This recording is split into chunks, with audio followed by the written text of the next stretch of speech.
महिला के साथ छेड़छाड़ व मारपीट करने वाले डॉक्टर को क्यों बचाना चाह रहे हैं स्थानीय विधायक? क्या यही है भाजपा और शिवराज सरकार का महिला सम्मान? समाज सेवी महिला की प्रधानमंत्री व मुख्यमंत्री से न्याय की गुहार। सत्ता के मद में मदमस्त नेताओं को नहीं है आम जनता से कोई सरोकार। विपक्ष की भूमिका पर भी उठने लगे हैं सवाल। आखिरकार विपक्ष क्यों गहरी निद्रा में सो रहा है? क्या देश में दो कानून चल रहे हैं, एक अमीरों के लिए और दूसरा गरीबों के लिए? अंधेर नगरी चौपट राजा, टका शेर भाजी, टका शेर खाजा। यह कहानी आप सबने जरूर पढ़ी होगी। वर्तमान में यही कहानी रीवा जिले के गुढ़ विधानसभा क्षेत्र अंतर्गत चरितार्थ हो रही है। यहाँ कानून का राज नहीं बल्कि अपराधियों, गुंडों और मवालियों का राज चलता है। यहाँ आम जनता को सत्ता में बैठे लोग व अफसर कीड़े मकोड़े समझते हैं और उनके साथ ऐसा बर्ताव करते हैं जैसे आम जनता इनके लिए महज वोट बैंक तक सीमित रह गई है। ये सत्ताधारी लोग सिर्फ वोट के भूखे हैं। इन्हें ये केन प्रकारेण जनता का वोट और कुर्सी चाहिए। इसके बाद इनका काम है देश और समाज को लूटना और कमीशन खोरी करके अपना घर भरना। क्या इसीलिए जनता इन्हें वोट देकर कुर्सी देती है कि यह नेता उसी जनता को प्रताड़ित कर उसका खून चूसने में कोई कोर कसर न छोड़े, जनता अपने हाल पर मरती रहे? इन्हें तो भ्रष्टाचार के रास्ते पैसे कमाने और पैसे वालों की सुरक्षा करनी है। इनको तो इसी से फुर्सत नहीं है। ऐसे में आम जनता न्याय की उम्मीद किससे करे? क्या देश में चलते हैं दो तरह के कानून? देश प्रदेश में कानून व्यवस्था का दोहरा मापदंड देखा जा रहा है।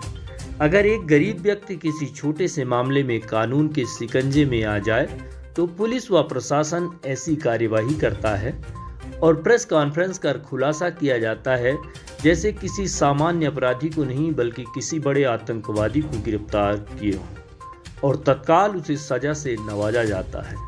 वहीं जब कोई बड़ा आदमी या पैसे वाला अपराध करता है, फिर चाहे वह बड़े से बड़ा अपराधी क्यों न हो, कितना भी कानून का उल्लंघन करता हो, तब भी उसे कानून व कानून के रखवाले सजा नहीं दे पाते बल्कि उसकी खातिरदारी करते देखे जाते हैं।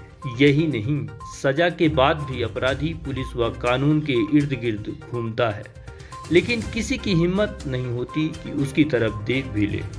ऐसे में कहना गलत नहीं होगा कि देश में एक कानून गरीबों के लिए चलता है तो दूसरा कानून बड़े आदमियों के लिए।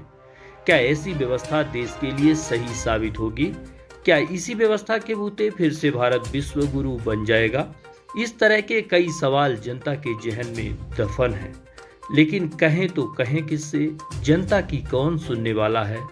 किसी भी देश के विकास में स्वच्छ राजनीति और सुदृढ़ कानून व्यवस्था का बड़ा योगदान माना जाता है, लेकिन वर्तमान हालात को देखते हुए ऐसा लगता है कि स्वच्छ राजनीति और सुदृढ़ कानून व्यवस्था की बात करना दिन में सपने देखने जैसी बात है। कानून व्यवस्था को पंगु बनाने में सबसे बड़ा योगदान भ्रष्टाचार में लिप्त नेताओं का है। अपराधियों को संरक्षण दे रहे हैं जनप्रतिनिधि।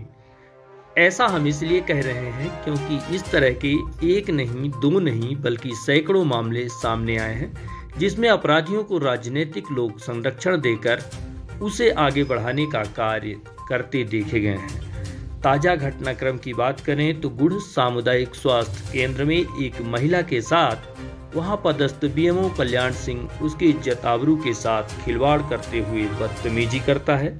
यही नहीं, कैंपस के अंदर महिला को दौड़ा दौड़ा कर चिकित्सक व उसके अन्य सहयोगी पीटते हैं।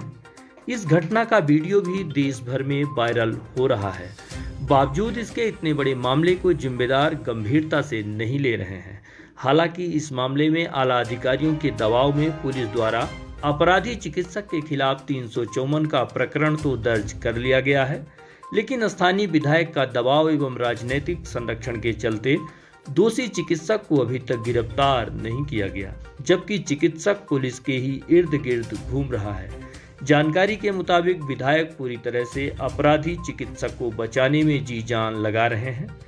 अधिकारियों के पास भी लगातार विधायक व अन्य राजनीतिक नेताओं के फोन आ रहे हैं। ऐसे में अधिकारियों की भी अपनी अलग मजबूरी है। आखिरकार विपक्ष क्यों इतना मजबूर है? क्षेत्र में लगातार कानून व्यवस्था पर नेताओं का राज चल रहा है। आम जनता हलाकान है।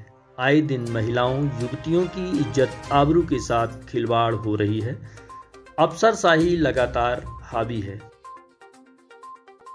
नेता विधायक व इनके चहेते भ्रष्टाचार पे भ्रष्टाचार किए जा रहे हैं। क्षेत्र में कमीशनखोरी का बोलबाला है। बावजूद इसके विपक्ष की भूमिका ना के बराबर दिख रही है। आखिरकार विपक्ष क्यों इतना लाचार और मजबूर दिखाई दे रहा है? क्यों जनता के लिए कोई आवाज उठाने को तैयार नहीं है? ऐसे में आम जनता के पास क्या विकल्प बचता है? जनता किससे न्याय की उम्मीद करे? जनता कहां जाए? इसकी कौन सुनेगा? क्या यह जनता महज वोट बैंक है जिसे हर कोई चुनाव के समय ही इस्तेमाल करता है? इसके बाद इसके दुख दर्द से किसी का कोई सरोकार नहीं रह जाता। इस तरह के कई सवाल जनता जनार्दन के दिल और दिमाग में उमड़ रहे हैं, लेकिन सत्ता और प्रशासन के आगे इनका कोई जोर नहीं। सत्ता की तानाशाही के आगे जनता लाचार और मजबूर देखी जा रही है। वहीं तानाशाही के खिलाफ विपक्ष का मौन रहना भी कहीं न कहीं सवालों के घेरे में है।